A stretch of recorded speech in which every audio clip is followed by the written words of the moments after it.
जय श्री राम भक्तों।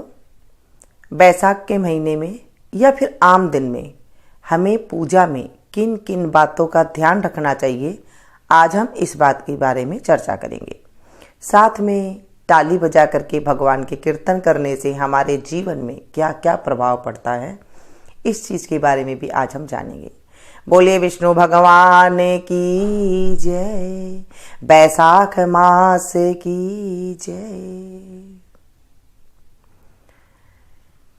हे नाथ नारायण वासुदेवा, हे नाथ नारायण वासुदेवा, हे नाथ नारायण वासुदेवा, हे नाथ नारायण वासुदेवा।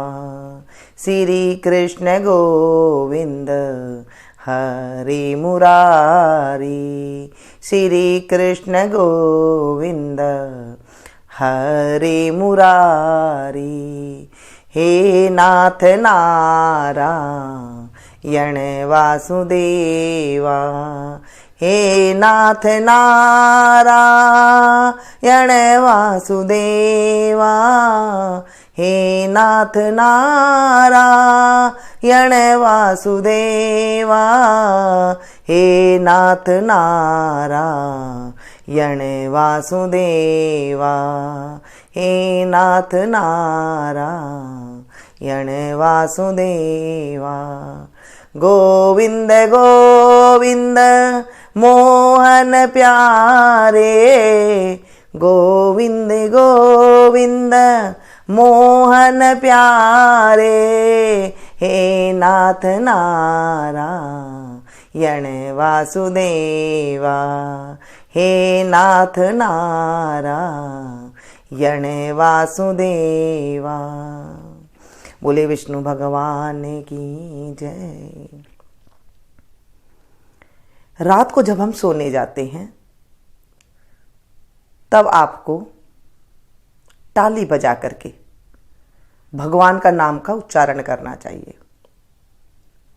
अगर आपको शर्म आती है तो दरवाजे की आप कुंडी लगा दीजिए, फिर आपका जैसा मन करे ऊपर हाथ करके या फिर ताली बजा करके, जैसे हो ताली बजा करके भगवान का स्मरण करना चाहिए। हमारे शास्त्रों में कहा गया है, हमारे संतों ने कहा है कि जिस घर में बजती है ताली वहां कोई न रहे खाली। तो इसलिए ताली बजा करके हमें संकीर्तन करना चाहिए। इससे क्या होता है? इससे हमें दैविक और भौतिक सुख की प्राप्ति होती है। यानी कि जितने भी रोग है शरीर के वो दूर हो जाते हैं जब हम ताली बजा करके कीर्तन करते हैं। शरीर के कोई भी रोग हो, आप ताली बजा करके कुछ दिन अगर भगवान का नाम उच्चारण करते हैं, उसके बाद आप देखेंगे आपको अद्भुत चमत्कार नजर आते हैं। दैविक भगवान की कृपा हमारे ऊपर बरसने लगती है, पितरों की कृपा हमारे ऊपर बरसने लगती है, और जो ज्ञान है उसकी प्राप्ति हमें होने लगती है। हमारे शास्त्रों में कहा गया है भौतिक सुखों की प्राप्ति मिलती है हमें। जितने भी भौतिक सुख है, जैसे धन है, संपत्ता है, घर के अंदर जितनी भी भौतिक सुख होती है, अच्छी अच्छी जो चीजें होती है, उनकी हमें प्राप्ति होती है।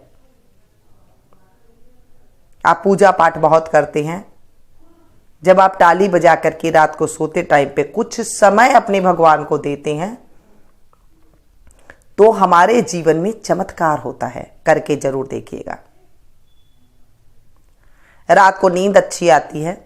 जिन्हें नींद नहीं आती है वो नींद की समस्या दूर हो जाती है।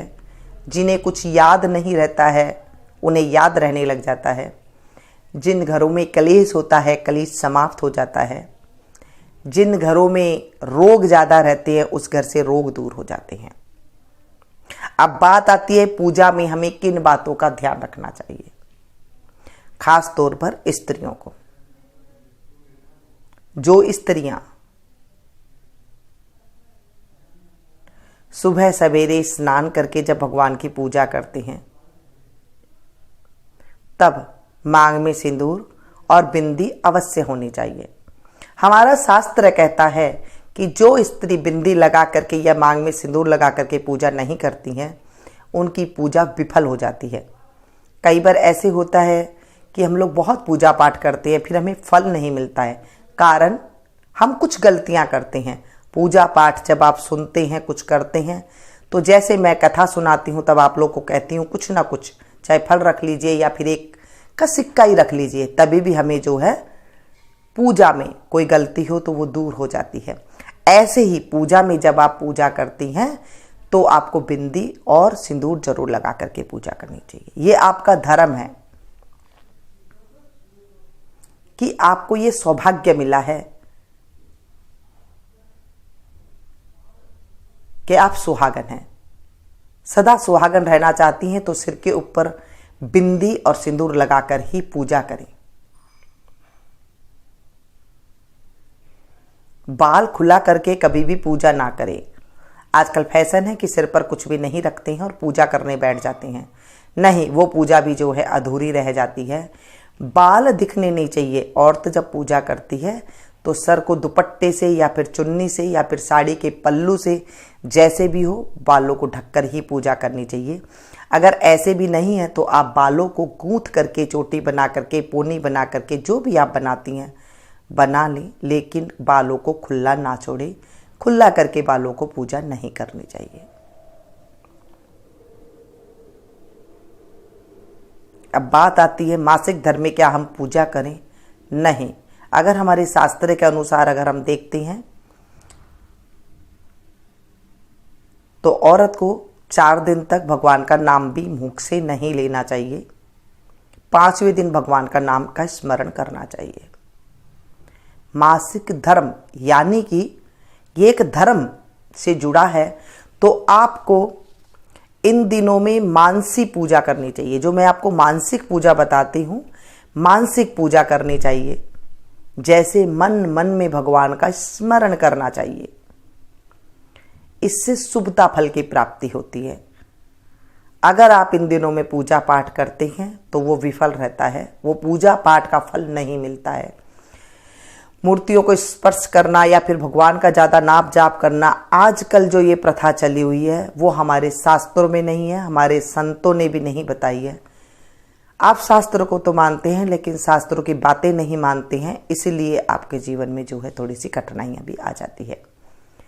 हम मनमानी से पूजा करने लग जाते हैं, लेकिन हमारा शास्त्र जो है वो कहता है कि मनमानी से नहीं।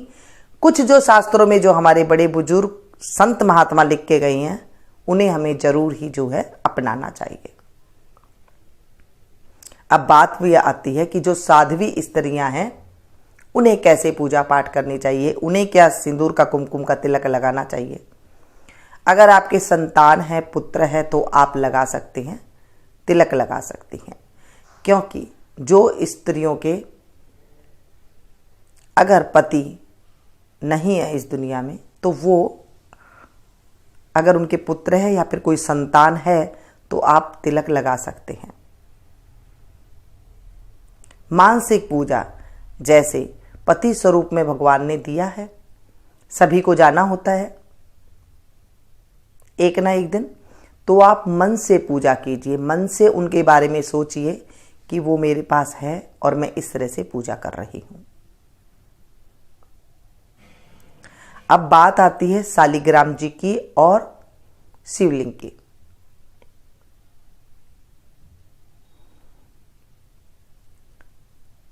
कई लोग शालिग्राम जी को टच करके पूजा करती हैं लेडीज, और शिवलिंग को भी जो है रगड़ रगड़ के स्नान करके नहलाती हैं। इससे दोष लगता है। स्त्रियों को शिवलिंग को ज़्यादा स्पर्श नहीं करना चाहिए, दूर से ही तिलक लगाना चाहिए। अगर तिलक भी लगा रहे हैं तो किसी चीज़ से लगा करके करना चाहिए, उन्हें बार बार टच नहीं करना चाहिए। शास्त्र कहता है कि स्त्रियों को शालिग्राम को और शिवलिंग को स्पर्श नहीं करना चाहिए। तो ये जो कुछ बातें होती है, जानकारियां होती है, इन बातों से क्या होता है, हमारे जीवन में पूजा का फल ज़्यादा से ज़्यादा मिलने लग जाता है। जैसे हम थोड़ी पूजा करते हैं तो भी हमें विशेष रूप से फल की प्राप्ति होती है। आपने देखा होगा जब कभी हम छोटे हुआ करते थे तो हमारी जो दादियाँ हुआ करती थी वो हमेशा सिर ढक के, चोटी गूंथ के इस तरह ही पूजा पाठ किया करती थी। तो वैसे ही आपको इन बातों का ध्यान रखना चाहिए। मन से पूजा, मानसिक पूजा जो है सबसे ज़्यादा है। अगर आपको टाइम नहीं मिलता है पूजा पाठ करने का तो आप चाहे बेशक मन से पूजा करें, मन में बैठ जाएं और मन से वैसे ही पूजा करें जैसे आप करना चाहती हैं। या फिर आप खाना बना रही हैं, आपके पास टाइम नहीं है, तभी भी आप मन से भगवान का नाम का स्मरण कर सकते हैं, तो भी आप देखेंगे उससे बहुत ज़्यादा फल की प्राप्ति होती है। और जब शिवलिंग की और शालिग्राम जी की आप जब पूजा करते हैं तो वो घर में जो है उनकी स्थापना नहीं करवानी चाहिए। अगर आपके पति उनकी पूजा करते हैं तो आपको फल मिलता है, और अकेले में स्त्री को उनका स्पर्श नहीं करना चाहिए।